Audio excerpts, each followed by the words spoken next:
성도 여러분, 신앙생활은 절대로 우리의 현실과 분리된 게 아닙니다. 저는 가끔 혹시라도 제가 이런 생각을 드려요. 혹시라도 우리 교우들이 이 성경의 말씀을 실제로 이 말씀대로 살아가고 이 말씀대로 따르는 일에 좋은 것이라고 하는 것을 이렇게 살아가면서 누리지 못할 일이 없을까? 그게 약간 좀 걱정이 돼요. 그러다 보니까 이제 아무래도 자칫하면 흔히 얘기해서 사변적으로 또 교조적으로만 이 기독교 신앙을 대하게 되면은 그거는 기독교 신앙이 우리에게 아무 의미가 사실 없어요. 자칫하면은 우리가 지나치게 어떤 하나님의 진리에 그 고정된 것만 그거를 잡는다는 명목하에 실제 성경의 말씀이 내 삶하고 아무 별 관계가 없지 않나 이런 생각을 하게 될까 봐 그게 항상 우려가 됩니다. 그래서 좀 더 앞으로 우리의 신앙이 얼마나 우리의 삶을 풍성하게 또 복되게 또 모든 면에서 좋게 한다는 것을 저는 그런 면으로 좀 이제는 말씀을 좀 많이 증거하고 싶어요. 왜냐하면 자칫하면은 성경의 말씀이 나하고 무슨 상관인가? 그리고 이 말씀 하나님의 아들 구속, 대속, 회개, 중생, 거듭남, 성령 충만, 능력 그거 다 좋은데 이게 나하고 뭔 상관인가? 이렇게 될까봐 제가 그래서 그런 것입니다. 그래서 제가 올해 마지막 이 공예배 때 말씀에 유의하는 자는 좋은 것을 얻을 것이니 좋은 것을 얻는다 그랬어요. 좋은 것. 여러분 사람은 다 보편적으로 좋은 것을 추구해요. 그렇죠? 음식도 좋은 음식을 먹으려고 그러고 옷도 좋은 옷을 더 좋아하지 낡은 옷을 좋아하는 사람은 없습니다. 집도 뭐든지 다 우리는 좋은 걸 원해요. 좋은 걸. 그렇죠? 나쁜 거 원하는 사람 있습니까?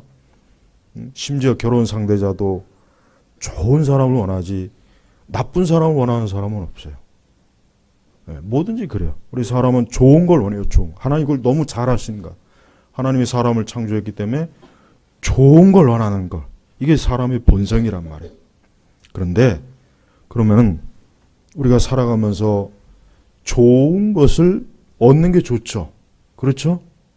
믿음 생활하고 십자가 고난 당한다고 해서 나쁜 거 원합니까? 나쁜 거. 난 싫어.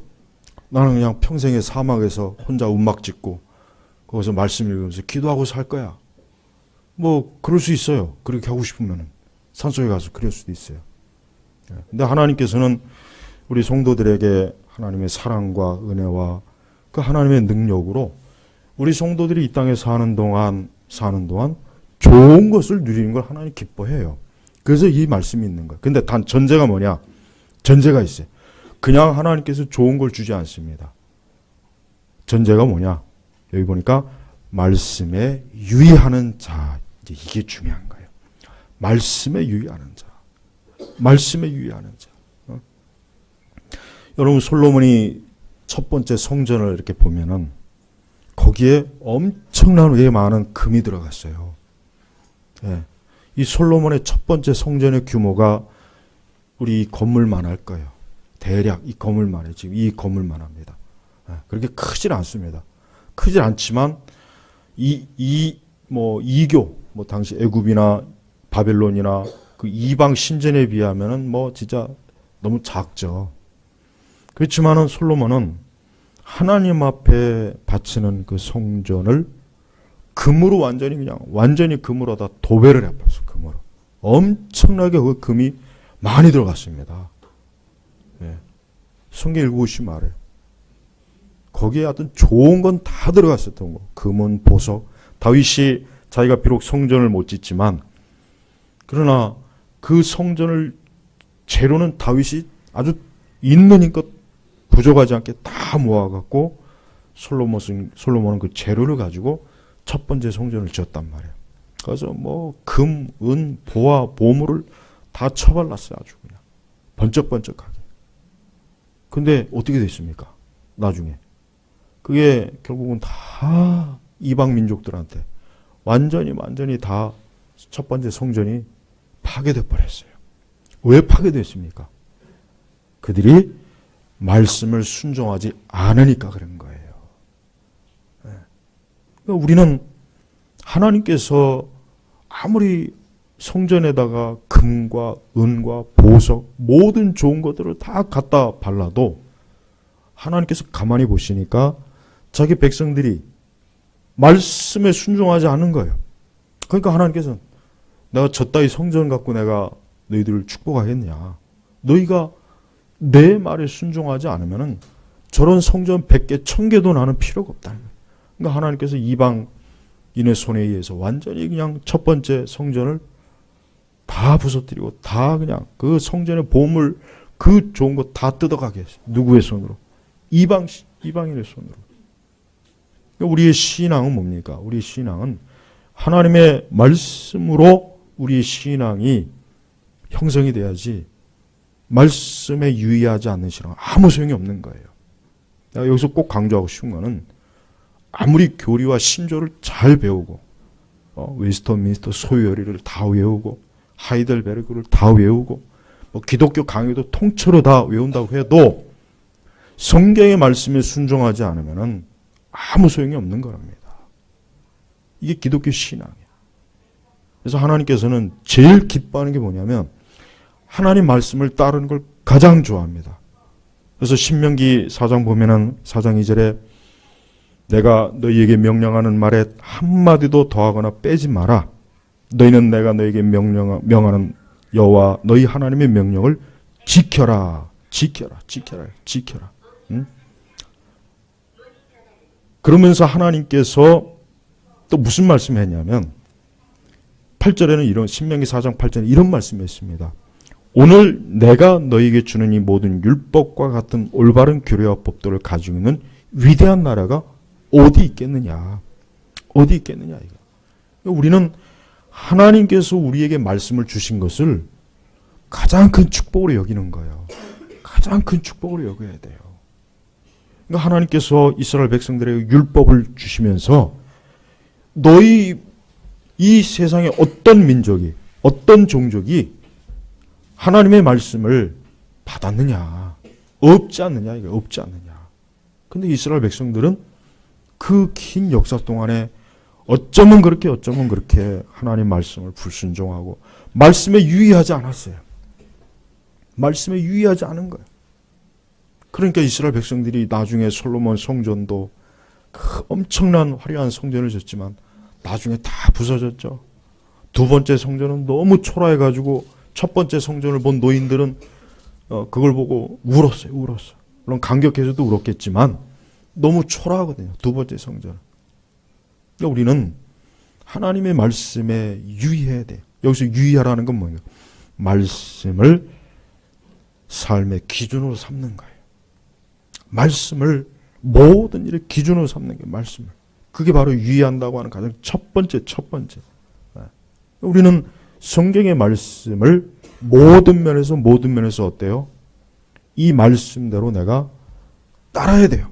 말씀이 금하는 건 거기는 가지 말아야 돼요. 손을 대면 안 돼요. 말씀이 하라고 하면은 그건 무조건 해야 돼요. 그러니까 우리는 성경의 말씀이 내 취향이나 내 기질이나 뭐 시대도 우리는 거기에 뭐 시대가 다르니까 지금은 말씀도 좀 다르게 봐야지 이렇게 생각하는 사람도 많잖아요. 그러니까 그렇게 하지 말라는 거예요. 그러니까 말씀에 유의해라. 여러분이 차를 몰고 가는데 앞에 도로 표지판이 있어요. 그럼 그 도로 표지판대로 지켜야지. 그 도로 표지판을 무시하면 어떻게 되겠습니까? 그러면 사고가 나는 거예요. 문제가 생기는 거예요. 그러니까 이 성경의 말씀은 우리 그리스도인들이 이 땅을 살아가는 데 있어서 이 성경은 뭐예요? 표지판이에요. 표지판. 그러니까 너희는 이 말씀대로 가라. 멈추어라. 거기는 가지 말아라. 그 짓은 하지 말아라. 돌이켜라. 이쪽 길로 가라. 저렇게 해라. 이 성경은 철저하게 우리 신자들에게 주신 영적인 표지판이기 때문에 그래서 하나님께서도 말씀에 유의하는 자는 이라고 이렇게 경고를 준 거예요. 그래서 우리는 하나님의 말씀이 나를 책망하던 또 나를 훈계하던 우리는 그 말씀에 즐겁게 말씀을 기분 나쁘게 받아들이면 안 돼요. 하나님의 말씀을 기분 나쁘게, 하나님의 말씀을 불쾌하게 받아들이면 안 돼요. 선지서에 보니까, 이사야에서 보니까 하나님께서 말씀을 주심에도 불구하고 그 하나님의 말씀을 칼로 조각조각 낸 아주 패역한 왕이 있죠. 보세요. 얼마나 하나님을 개떡같이 여기면은 하나님 말씀을 그냥 기분 나쁘다고 칼로 조각조각 내. 그게 누가 그 짓을 저질렀습니까? 이방 왕입니까? 하나님 백성, 하나님이 택한 것도 기름 부음 받은 왕이 그 짓을 해요. 그 짓을. 그러니까 이스라엘이 얼마나 이 영적 이 상태가 완전히 바닥인 거예요. 그러니까 하나님께서 또 기록해라 그랬잖아요. 하나님 말씀은 없어지지 않아요. 하나님 말씀은 1.1획도 없어지지 않습니다. 아무리 말씀을 불태우고 말씀을 없애버리고 인간의 철학이나 이념이나 인간의 어떤 제도나 취향이나 문화로 말씀을 도배질을 해도 그 말씀은 어때요? 말씀은 절대 없어지지 않는다는 것. 그래서 우리는 성도는 그리스도인답게, 그리스도인의 특징이 뭡니까? 하나님 말씀에 유의하는 거예요. 말씀. 그러니까 죽으나 사나 하나님의 말씀에 서는 것. 이게 바로 뭡니까? 이게 하나님의 백성들의 아주 가장 중요한 특징입니다. 특징. 또한 시편 1편의 말씀처럼 늘 하나님의 말씀을 읽고 주야로 이 말씀을 읽고 묵상한다는 것은 생각하라는 얘기입니다. 말씀을. 묵상에 많은 뜻이 있어요. 근데 가장 쉽게 말씀을 생각하라. 말씀을 읽고 이 말씀이 뭐지? 이 말씀의 뜻이 뭘까? 이 말씀이 어떤 교훈을 주지? 이 말씀이 나에게 무엇을 명령하지? 이 말씀이 나에게 무엇을 금지하는 거지? 묵상은 바로 그거예요. 그러니까 우리는 하나님께서 복 있는 자가 누구냐? 하나님의 말씀, 율법을 주야로 밤낮으로 그 말씀을 묵상하는 자로다. 여러분이 매년 한 해 하나님의 복을 받고 싶습니까? 모든 면에서 좋은 걸 받고 싶습니까? 그럼 시편 1편의 그 말씀이 우선 제일 첫 번째 나와야 돼요. 하나님의 율법을 주야로 그 말씀을 묵상하는 거예요. 그래서 말씀을 묵상하다 보면 그 말씀이 나를 어때요? 내 마음과 내 생각과 내 나쁜 모든 것들을 다 조종해요. 그러니까 우리는 하나님의 말씀보다 다른 거에 더 많이 빠지면 안 됩니다. 그러니까 성도는 말씀에 가장 많은 시간을 부여하는 게 좋아요. 물론 여러분들이 이제 직장도 다녀야 되고 여러 일도 많을 거예요. 그러니까 하루 종일 말씀을 읽으라는 뜻은 아니에요. 근데 또 때로는 적어도 한 달에 한두 번씩은 한 번쯤 말씀을 펴놓고 한번 오랜 시간을 좀 말씀을 펴놓고 읽고 기도하면서 주님과 함께하는 그런 날은 될 수 있으면 가지면 좋습니다. 네. 그런 날을 한번 만들어 보세요. 뭐 자주는 못 하겠죠.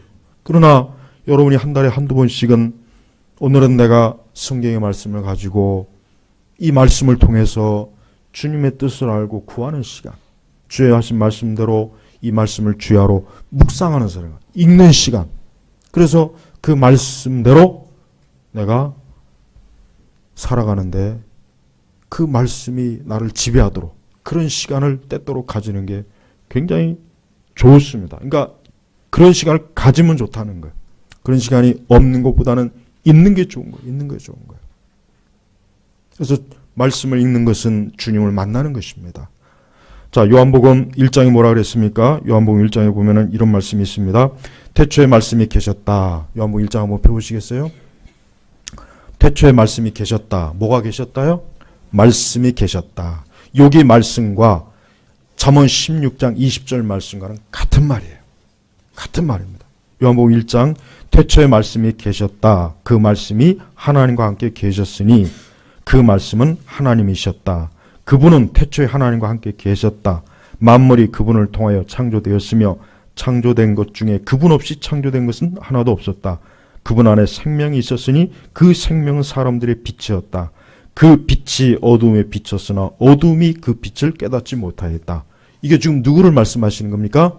예수님. 그러니까 결국은 말씀은 예수님이에요. 그래서 요한복음 1장에도 제일 먼저 태초에 말씀이 계셨다. 이 말씀이 바로 예수님이에요. 이 말씀이 성육신 한 것이 바로 인성과 신성을 소유하신 나사렛 예수 그리스도, 우리가 우리의 구세주라고 부르시는 하나님의 아들 예수님이에요. 그러니까 말씀에 유의한다는 것은 절대로 가벼운 일이 아닙니다. 항상 예수 그리스도, 그분에게 언제나 그분이 나의 주인이 되라는 뜻이에요. 여러분이 뭘 해도 좋아요. 하여튼 뭘 해도 좋습니다. 그러나 전제가 뭡니까? 하나님의 말씀, 예수 그리스도께서 그분이 철저하게 그분의 종속이 돼요. 종속. 완전히 종속이 돼요. 종속. 그냥 종속이 되면 안 돼요. 아주 100% 순종, 100% 예수 그리스도. 그분의 말씀에 완전히 바짝 낮아져야 되는 거예요. 이게 바로 참된 제자예요. 그렇지 않고서 나의 취향이다. 자꾸 다른 이유를 갖다 댄다는 것은 말씀에 유의하는 게 아니에요. 유의하는 게 아닙니다. 여러분, 우리가 어떤 제품을 사거나 약을 살 때 보면은 그 설명서가 있죠? 설명서가 있잖아요. 그래서 그 설명서를 보면서 이게 뭘 조심해야 되는구나. 또 이 제품, 이 약은 뭐가 이게 잘못하면 안 되는구나. 유의사항을 거기다 꼭 적어놔요. 꼭 적어놓단 말이에요. 그래서 그 유의사항을 지켜야 돼요. 그걸 안 지키면은 문제가 생겨버리는 거예요. 그러니까 하나님께서는 비록 사람들이 죄를 짓고 어리석어졌어요. 선악과를 따먹은 뒤에 하나님과 등을 졌어요. 저들의 죽음과 사망이 하나님께서 저들에게 재앙을 내렸습니다. 그러나 하나님께서는 감사하게도 말씀을 주셔서 말씀만, 그 말씀대로만 순종하고 그 말씀에 유의하기만 하면은 별 문제 없이 하나님 나라로, 하나님 곁으로 올 수 있도록 하나님께서 다 만들어 놓으신 거예요. 그러니까 우리는 비록 세상이 타락하고 우리 자신의 본성이 죄악됨이 여전히 있다 해도 우리가 한 가지 중요한 것은, 그래도 핑계할 수 없는 것은 하나님께서 우리에게 말씀을 주셨다는 것. 이게 제일 중요한 것입니다. 그래서 늘 말씀을 읽고 배우기를 힘써야 돼요. 그래서 제발 여러분, 내년에는 말씀에 좀 시간을 많이 쏟으세요. 말씀을 많이 쏟으십시오. 제가 지난 시간에 얘기했죠. 하나님 말씀을 아직도 한 번도 읽지 않는 분들이 꽤 많이 있다고. 우리 교회도 있을 것 같아요. 내가 볼 때. 우리 교회도 혹시 있으면 안 되는데, 그래서 말씀을 읽으세요. 창세기부터 제발 계시록까지 한번 꼭 읽어보시란 말이에요. 꼭 읽어보시오. 죽어서 관 속에 성경 담을 생각하지 말고. 어떤 분들은 성경 평생 한 글자도 안 읽은 사람이 꼭 그 죽을 때 관 속에 성경을 넣어달라 그래요. 난 그거 보면 참 이해가 안 가, 이해가. 성경은 관 속에 들어가는 용도가 아니라 읽으라는 거지, 읽으라는 거. 제발 읽어라. 읽어라. 이스라엘이 그 유대인들이 어린아이들을 그 교육시킬 때, 그 히브리 문자로 된 말씀의 그 문자로 된 그 과자, 거기다 꿀을 발라가지고 아이들한테 먹여요, 어릴 때부터. 그래서 아이들한테 말씀은 꿀이다. 꿀이다. 꿀과 같이 단 것이다. 그러니까 어릴 때부터 그렇게 교육을 시키는 거예요. 옛날 청교도들도 아이들한테 글자를 가르칠 때는 성경의 말씀을 가지고 A, B, C, D 단어를 거기서 다 추출했어. 성경에서 추출해. 그러니까 글자를 가르칠 때도 그냥 가르친 것이 아니라 하나님의 말씀을 가르친 거예요. 말씀을 가르치면서 문자를 알 수 있도록, 글자를 알 수 있도록. 그러니까 유대인들과 청교도들의 방식이 얼마나 이 말씀에 유의해야 된다는 걸 잘 알았는지 그들은 어린아이를 교육할 때도, 신앙 교육할 때도 어때요? 이 하나님의 말씀이 이렇게 꿀처럼 달다. 이 말씀이 이렇게 좋은 것이다 하는 것을 처음부터 체득할 수 있도록. 그래서 여러분, 아이들한테 장난감 사주지 마세요. 아이들한테는 장난감 같은 거 일체 사주는 게 아니야. 절대 사주지 마세요. 아이들한테는 책을 장난감으로 줘요. 책 갖고 놀아요. 책 갖고 벽돌 쌓기도 하고, 책 가지고 뭐 그렇게 하는 게 좋아요. 장난감, 개뿔 아무 필요 없어요. 아무 필요 없어요. 그거 아무짝에 소용없는 거예요. 말씀. 그래서 아이들에게 일찍부터 성경을 가지고 또 책을 가지고 어릴 때부터 놀게 하는 게 최고로 좋습니다. 그게 가장 좋은 거예요. 그래서 우리는 이 말씀에 유의해야 돼요. 다른 것보다 말씀에 유의하는 게 가장 우리에게 뭡니까? 여기 약속이 있잖아요. 약속. 그냥 말씀에 유의하라 그러지 않고 좋은 것을 얻을 것이나. 여러분 내년에 여러분이 원하는 좋은 게 뭐가 있습니까? 여러분 내년에 원하는 좋은 거 있습니까? 그럼 말씀에 유의하세요. 하나님 말씀에 귀를 기울여요. 말씀의 권위에 복종해야 돼요. 그 말씀에 따라 살아요. 말씀에 순종해야 돼요. 그럼 하나님 분명히 좋은 거 주셔요. 왜? 약속했기 때문에. 좋은 것을 얻을 것이니. 얻는다 그랬어요. 그러니까 누가 하나님이 주시는 거예요. 좋은 건 누가 줍니까? 위에서부터 내려옵니다. 하나님이 주시는 거예요. 내가 좋은 거 얻으려고 백날 천날 발버둥 쳐봐야 하나님이 주시지 않으면 못 얻어요. 그러니까 그게 영적인 원리예요. 내가 어떤 부분에 있어서 좋은 걸 원합니까? 그 말씀에 따라요. 그러면 됩니다. 이건 약속이기 때문에 이건 틀림없는 거예요. 100% 이거는 틀림없는 거예요. 여러분이 하나님의 말씀을 따라 순종하고 그 말씀에 유의할 때 하나님께서는 여러분이 기도하는 것, 여러분이 소원하는 것, 여러분이 갈급해하는 것, 여러분에게 반드시 줘요. 그것도 그냥 주는 것이 아니라 뭡니까? 좋은 것을 주셔요. 좋은 것. 말씀에 유의하는 자는 나쁜 것을 얻을 것이니 그렇게 말씀했습니까? 그냥 그저 그런 것을 얻을 것이니 아닙니다. 좋은 것을 얻을 것이니. 그러니까 하나님께서도 그냥 사람들이 속성을 아는 걸 그냥 단순히 말씀에 순종해라 유의해라 아니면은 분명히 사람은 하도 간사하고 말을 안 들으니까 그러니까 하나님께서도 말씀을 잘 너희가 유의하면 내가 좋은 것을 줄게. 그러니까 하나님께서 인센티브 전략을 쓰는 거예요. 말씀에 벌써. 이게 사람은 어쩔 수 없어요. 사람은 절대 여러분 공짜로 일 안 합니다. 공짜로 뭐 안 해요. 뭔가 좋은 걸 줘야 돼. 그러니까 하나님께서도 벌써 사람을 지으신 분이니까 너무 잘 알잖아요. 말씀에 유의하는 자는 내가 좋은 것 줄게. 이게 하나님 간단한 약속이에요. 그러니까 사람들은 이 말씀을 보면서 아 그래? 아 말씀에 유의하면 좋은 것을 하나님이 주신다 그랬으니까 그럼 내가 말씀대로 잘 따라 살아야 되겠구나. 그렇게 하라는 거예요. 쉽잖아요. 어려운 게 아니란 말이에요. 그러니까 반대로 그러면 말씀에 유의하지 않는 자는 어떻게 됩니까? 하나님 나쁜 걸 줍니다. 나쁜 걸 줘요. 그러니까 말씀에 유의하지 않으면 애초부터 좋은 걸 기도하지 마세요. 하나님은 말씀에 유의하지 않는 자에게 좋은 걸 준다는 약속을 한 적이 없어요. 말씀에 유의하는 자에게 좋은 걸 준다 그랬지 말씀에 불순종하는 자에게 말씀을 대충 말씀을 허투루 그저 말씀을 아예 신경도 안 쓰는 사람에게 내가 좋은 것을 줄 것이니 라는 약속을 한 적이 없어요. 한 적이 없단 말이에요. 사실 신명기에 보면은 이스라엘 백성들이 말씀에 순종할 때 하나님 주시는 축복과 말씀에 불순종하는 때는 저주가 있습니다. 그 저주를 보면은 얼마나 무서운 저주가 있는지 말도 못합니다. 근데 안타깝지만 이스라엘의 역사를 보면은 말씀에 불순종해서 진짜 그 하나님께서 말씀에 불순종할 때 너희들이 받는 재앙을 이스라엘 백성들이 고스란히 다 얻었습니다. 다 얻었어요. 쫓겨났죠. 이방인들이 수치와 부끄러움 당했죠. 나라 잃었죠. 애도 잡아먹었죠. 오만 저주, 전염병.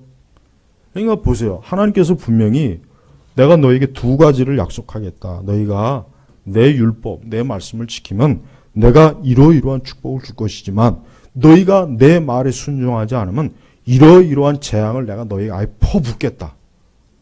여러분 이게 신약이라고 해서 이 말씀이 구약의 말씀이 해당이 안 될까요? 그렇지 않습니다.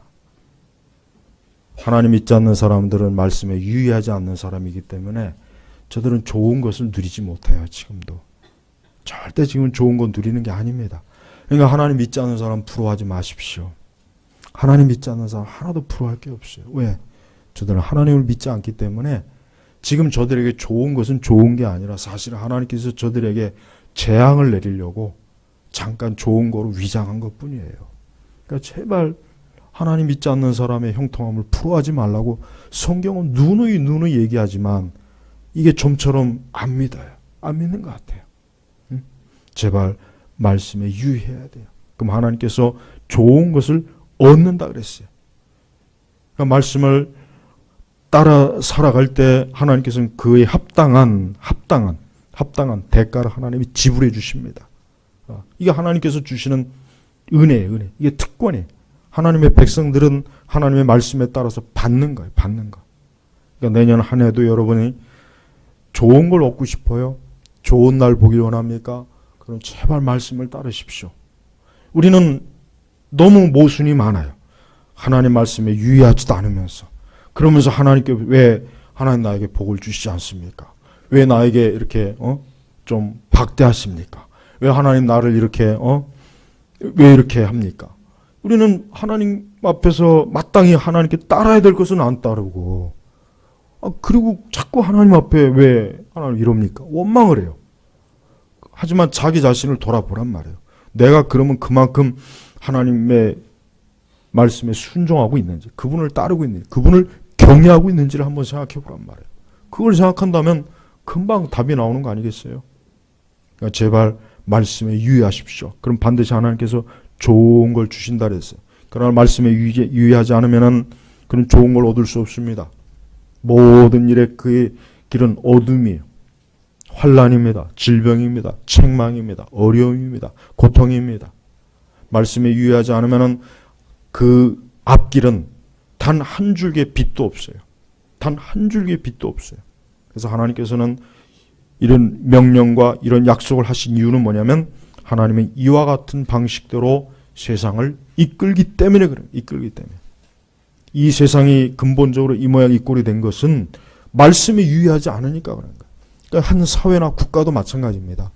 하나님 말씀에 유의하는 사람들이 많으면 그 사회와 국가는 좋게 되는 거예요.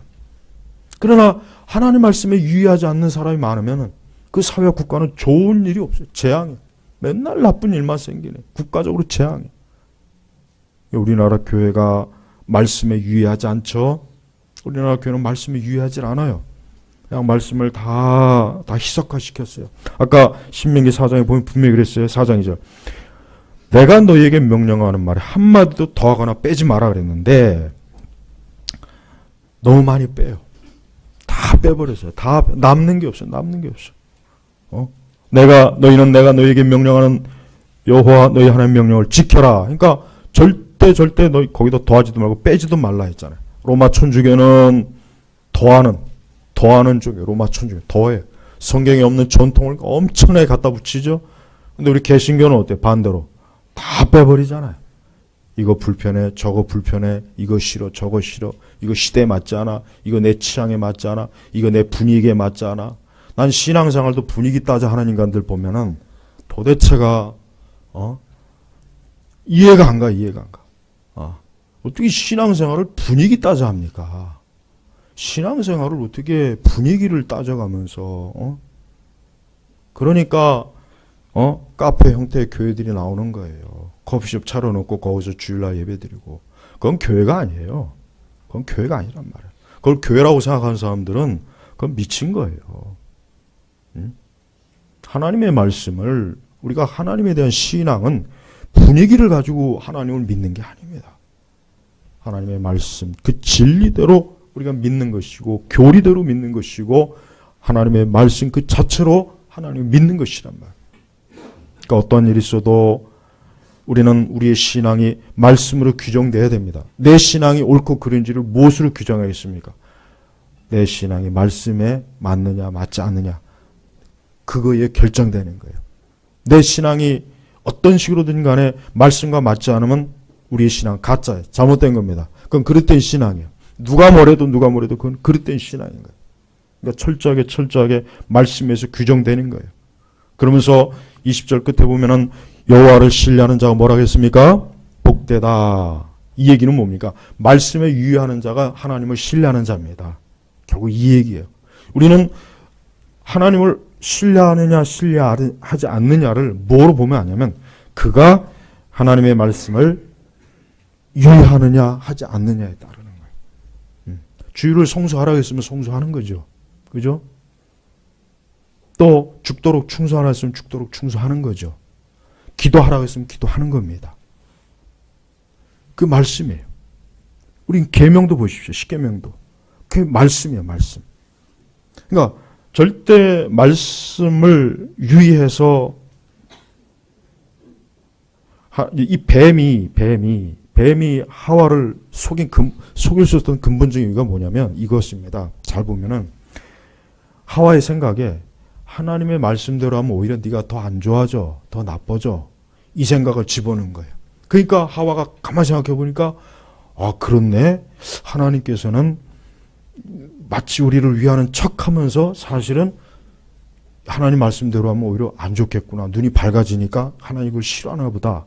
그래서 말씀을 선악과를 냉큼 따먹은 거예요. 그러니까 마귀는 사람들 생각이 뭘 생각이 주냐면 이런 생각을 줘요. 야, 너 말씀대로 하면은 말씀대로 따르면 너 안 좋아져. 너 더 불행해져. 재미가 없어져. 너가 원하는 거 얻지 못할 거야. 마귀는 교묘하게 이렇게 속삭여요. 그러니까 언뜻 보면은 말씀에 유의할 것 같으면서도 결정적인 때 보면은 꼭 말씀을 꼭 어긋나게 가요. 어긋나게. 이 마귀가 전략이 탁월합니다. 마귀는 사람들의 마음에 하나님을 신뢰 못하게 해요. 신뢰 못하게 합니다. 야, 하나님 의지해봐야 소용없다. 하나님 의지해봐야 아무 소용이 없다. 말씀대로 살아봐야 네 꼴이 뭐가 되겠냐. 그냥 네 원하는 대로 살아라. 네가 하고 싶은 대로 해. 너 가고 싶은 대로 가야지. 지금이 어느 때인데 네가 뭐 말씀을 신뢰하니 하나님 신뢰하니 그럼 넌 망해. 그럼 넌 망할 거야. 너 안 될 거야. 너 불행해질 거야. 너는 절대로 네가 원하는 거 얻지 못할 거야. 그러니까 마귀는 계속해서 이 생각을 주입하는 거예요. 계속 주입하는. 그러니까 그 생각에 그만 세뇌가 돼버려요. 사람들이. 그래서 말씀을 신뢰하는 거, 유의하는 것보다는 하나님을 신뢰하는 것보다는 결국은 어긋나요. 어긋나서 그릇된 길로 가는 거예요. 근데 그게 잘 될 것 같습니까? 안 됩니다. 절대로 안 됩니다. 그러니까 말씀을 유의하지 않으면 좋은 걸 얻지 못하는 거예요. 그러니까 제발 2019년도 우리는 제발 이 세상이 여러분 세상에서 영향을 받지 마세요. 하나님 믿는 사람은요. 어떤 세상이 돼도 하나님께서 함께 하시고 하나님 보호하십니다. 그러니까 절대 세상을 탓하지도 마시고 우리가 이 세상 위에서 우리 자신이 흔들릴 필요도 없어요. 내가 하나님 붙잡고 하나님 신뢰하면은 천만 원수도 내 앞에서 다 무너지는 거예요. 절대 우리를 손을 못 댑니다. 우리를 해치지 못합니다. 중요한 것은 내가 하나님을 얼마나 신뢰하고 있느냐. 이게 중요한 거예요. 그래서 제발 말씀이 하라는 대로 하면 돼요. 사실은 정말 무식할 정도까지로 말씀을 신뢰하면 좋겠어요.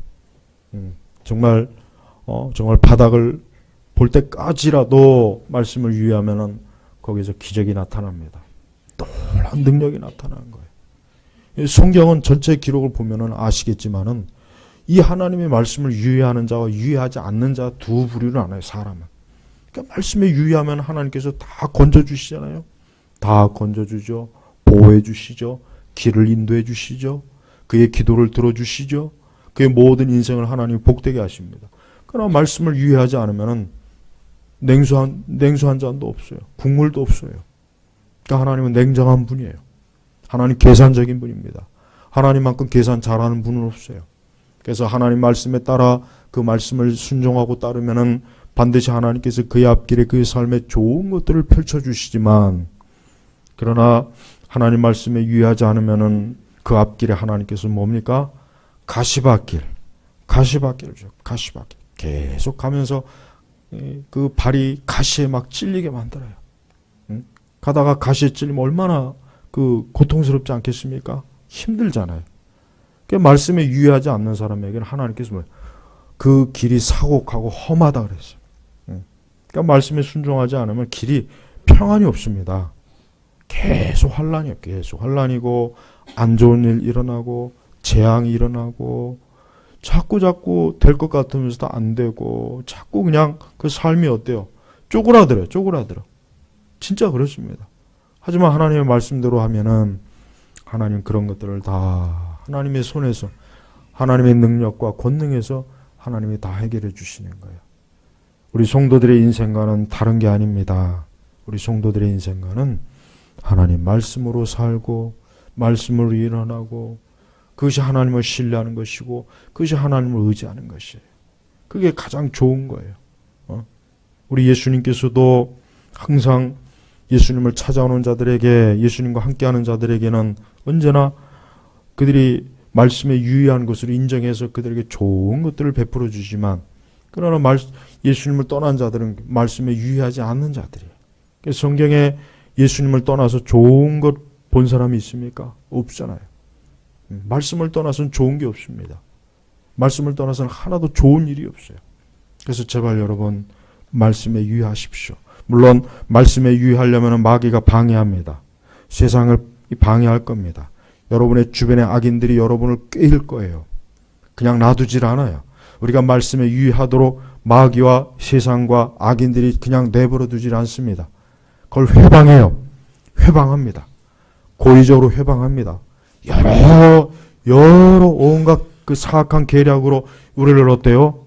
자꾸 끌어내요. 그래서 자꾸 말씀 바깥으로 자꾸 끄집어내려고 그래요. 말씀 바깥으로 끄집어내서 이탈하게 만드는 거예요. 자꾸 이탈하게 만드는 거예요. 하지만 그렇게 될 경우에는 안타깝지만 하나님께부터 좋은 걸 얻지 못하는 것입니다. 결국 말씀을 가까이 하는 자에게 궁극적으로 우리 주님이 주시는 게 뭡니까? 영생입니다. 영생을 주시는 거예요. 영원한 천국을 주십니다. 하나님의 나라를 유업을 주십니다. 하늘의 그 면류관을 주십니다. 영광스러운 우리에게 안겨주셔. 말씀에 유의하는 자가 받는 거예요.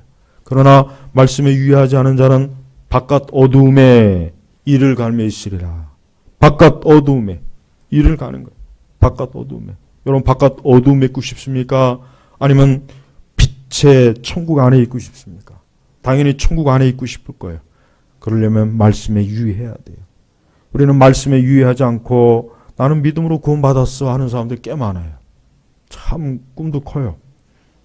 말씀에 유의하지 않으면서 난 믿음으로 구원받았어. 난 믿음으로 구원받았어. 그럼 그 믿음은 어디서 나오는 믿음입니까? 믿음도 말씀에서 나오는 거예요.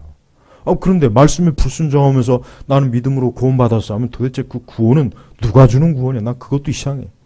그 주님이 주는 구원은 아닐 텐데. 결국 마귀가 주는 거 아니에요? 마귀가 무슨 구원을 주겠습니까? 마귀는 구원을 못 줘요. 마귀는 사람에게 재앙을 줍니다. 재난을 줘요. 마귀는 인생을 파괴하는 게 마귀의 본분이에요.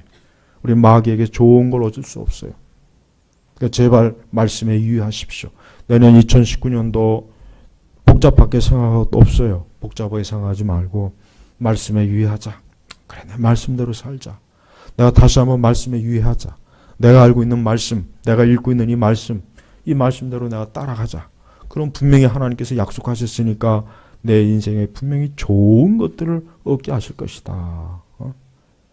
우리는 살아가면서 좋은 걸 누려야 됩니다. 그래서 좋은 것이라고 하는 것은 우리의 삶이 그리스도로 인하여서 안정되고 평안하고 죄로 인해서 슬픔을 안 당하고 죄로 인해서 고난은 안 당하고 죄로 인해서 환난을 안 당하고 어리석게 불순종함으로 말미암아 그로 인해서 쓴 잔을 맛보지 아니한 것. 이게 좋은 거예요. 이게 좋은 거예요.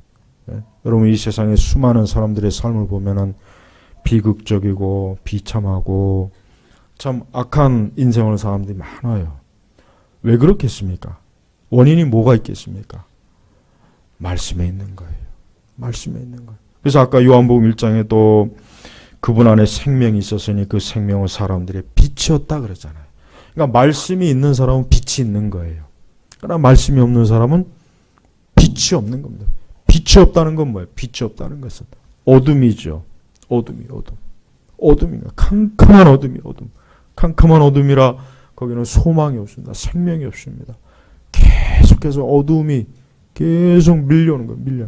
인생에 있어서 어둠이 자꾸 밀려오면 사람이 살기가 힘들어요. 고단한 거예요. 어려운 거예요. 근데 예수님은 빛에, 그 생명은 사람들의 빛이었다. 그 빛이 어둠에 비쳤으나. 그러니까 이 예수님은 말씀은 어둠을 비춰주는 겁니다. 근데 이 어둠이 그 빛을 깨닫지 못하였다. 지금 이 세상 사람들 보십시오. 아니 예수 그리스도께서 우리 김성관 목사님 말씀하셨나? 일본 사람들은 예수님 안 믿는 사람들이 대부분인데 크리스마스는 그렇게 또 좋아한다고 하더라고요. 참 묘한 인생들이에요. 우리나라는 가면 갈수록 성탄절 분위기가 없어져요. 제가 어릴 때나 옛날에 80년대는 이 12월 달만 되면 진짜 막 우리나라가 기독교 국가가 된 줄 알아요. 70년대는 막 그 연말 되면 막 그 성경 고전 영화 있죠. 그걸 방송에서 계속 틀어줍니다. 계속. 그때 다 봤어요, 저도. 그래서 그 당시엔 또 그걸 해줘도 사람들이 뭐 항의하거나 그러질 않아요. 당연히 그런 줄 알고. 근데 지금 만약에 저 KBS나 SBS 삼선과 데릴라 다윗 그런 것들만 아마 엄청나게 저 방송에 항의할 거야. 우리나라가 무슨 기독교 국가냐. 왜 맨날 방송에서 성경 영화를 트냐. 엄청나게 항의할 거야. 근데 예전에 70년대, 80년대, 70년대가 아마 전성기였던 것 같아요, 그때. 그냥 12월 달만 되면 사방천지에서 캐롤 틀죠. 어떤 텔레비전에서 성경 영화, 고전 영화 나오죠. 요즘같이 변태 같은 영화 말고. 그러니까 참 좋아요. 저는 그게 참 좋았던 것 같아요. 근데 지금은 이게 우리나라도 이게 보면은 12월 달이 돼도 전혀 그런 그 분위기가 없어요. 그러니까 어두워졌다고 저는 생각해요. 저는 그거를 더 어두워졌기 때문에 그렇지 다른 다른 이유가 아니라고 생각합니다. 사람들은 어두운데 아니 빛 대신 주님이 오셨는데 어둠이 깨닫지 못하는 거예요. 깨닫지 못해. 저는 많은 불행하다는 사람들이 이걸 좀 생각해 봤으면 좋겠어요. 내 삶은 불행해. 내 삶은 왜 이렇게 힘들까? 왜 내 삶은 고단할까? 그런 생각들을 많이 하는데 저는 그분들이 이 빛 대신 예수님을 영접하고 예수님을 받아들이면 그 어둠이 한순간에 물러가는데 전 그게 참 아쉬워요. 그 어둠, 자기의 삶이 어둡다고 생각하는 사람은 예수님 믿으면 됩니다. 왜? 예수님은 빛이라 그랬거든요. 그래서 그 생명은 사람들의 빛이었다. 사람들의 빛이었다. 개나 고양이의 빛이 아니라 사람들의 빛이었다. 그러니까 예수님이 이 땅에 오신 것은 죄인인 사람들에게 빛이 되어주시기 위해서 오신 거예요. 그 어둠에 처한 그 인생들에게 빛을 주셔서 그 인생이 빛 가운데 생명을 얻도록 하신 거란 말이에요. 근데 안타깝지만 어둠이 그 빛을 깨닫지 못하였다. 바로 지척에 생명이 있고 구원이 있고 빛이 있고 영생이 있고 놀라운 것이 있는데도 사람들은 깨닫지 못하고 저 세상으로 달려가고 허망한 데로 달려가고 어리석은 데로 달려가가지고 거기에서 계속해서 어둠 속에서 시달리는 거예요. 그러다가 어때요? 인생이 망치는 거예요. 여러분 이제 오늘 지나면은 내일 하루가 이제 2018년도요. 내일도 못 넘겨서 죽을 사람들이 이 땅에는 엄청나게 많아요. 내일 그 하루도 못 넘겨가지고 새해를 보지 못하는 사람들이 많습니다. 우리는 이 땅에 하루를 더 사느냐 덜 사느냐가 중요한 것이 아니라 내가 과연 빛 대신 예수님과 함께 영생으로 들어가느냐 들어가지 못하느냐. 가장 좋은 건 뭡니까? 가장 좋은 건 영생입니다. 그리스도께서 우리에게 주신 가장 좋은 거, 하나님께서 사람에게 주신 가장 좋은 게 뭡니까? 영생. 이것만큼 좋은 게 없어요. 저는 사람들이 죽을 때마다 저 가지 어디에 가 있을까? 항상 늘 떠오르는 어디에 가 있을까? 어디에 가 있을까? 하는 날에서 편히 쉴까? 편히 못 쉽니다. 영생이 없는 사람 편히 못 쉬어요. 빛이 없는 사람 편히 못 쉬어요. 오히려 더 무서운 심판을 지금 당하고 있다는 걸 알아야 돼요. 사람은 하나님이 지으셨기 때문에 하나님께서 뜻하신 대로 하나님의 결정대로 되는 거예요. 우리 마음대로 되는 게 아닙니다. 그러니 말씀에 순종하세요. 내년에는 말씀에 순종해야 돼요. 올해보다 더 말씀에 유의해야 돼요. 만약에 내가 말씀에 유의하지 않은 것이 있으면 하나하나 다 한번 찾아보세요. 내가 혹시라도 뻔히 알면서도 말씀에 유의하지 않은 게 있는지, 알면서도 말씀에 유의하지 않은 게 있는지, 그것도 다 하나하나 찝어내갖고 그런 거 있으면은 이제는 그러지 마시고 말씀에 유의하세요. 말씀의 주의를 받으세요. 말씀의 경고를 받으세요. 말씀의 교훈, 말씀의 책망을 받으세요. 그럴 때 반드시 하나님께서 이 약속의 말씀대로 좋은 것을 얻을 것이다 그랬어요. 우리 성도들의 삶은 하나님에게 달려 있습니다. 그러니까 우리는 이 세상이나 정부나 사회에 기대하지 말고 하나님에게 기대는 거예요. 하나님에게 기대면은 하나님께서 하나님의 백성들을 위해서 얼마나 좋은 것들로 채워주시지 않겠습니까? 여러분의 개인도 마찬가지예요. 여러분의 개인적으로나 여러분의 가정이나 하여튼 개인적으로도 이 말씀은 너무나 명확한 거니까 말씀에 유의하자. 말씀에 유의하자. 그래 절대 말씀의 경계를 벗어나지 말자. 말씀을 이탈하지 말자. 그 말씀과 함께 하자. 사람에 유의하는 것이 아니라 말씀에 유의하는 거예요. 문화에 유의하는 게 아니라 말씀에 유의하는 거예요. 시대에 유의하는 것이 아니라 말씀에 유의하는 거예요. 다른 어떤 철학이나 이념에 유의하는 것이 아니라 말씀에 유의하는 거예요. 말씀에. 그래서 2019년도는 우리 제나바 교육의 모든 성도분들이 오늘 잠언 16장 20절 말씀대로 순종해서 이 약속의 말씀들을 다 이 약속의 말씀에 열매를 얻었으면 좋겠어요. 열매. 여기 계신 모든 분들 한 분이 이 약속의 말씀대로 열매를 얻는다면 여러분이 이 말씀을 더욱더 굳게 신뢰할 수 있을 것입니다. 이제 말씀을 맺겠습니다. 2018년도 이제 오늘 공예배 마지막 공예배입니다. 오늘 잠언 16장 20절 말씀에 유의하는 자는 좋은 것을 얻을 것이니 여호와를 신뢰하는 자가 복되다.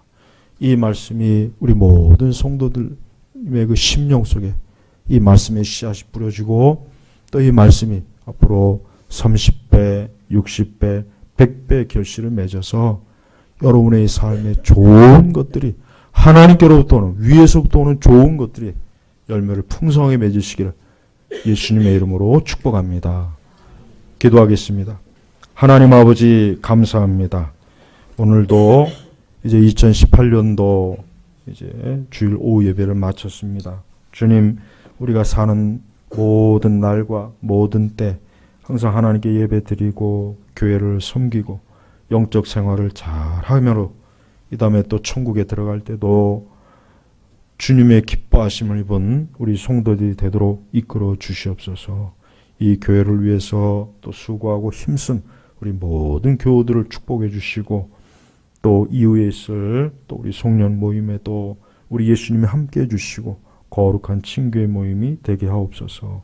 예수님의 이름으로 기도 올렸습니다. 아멘.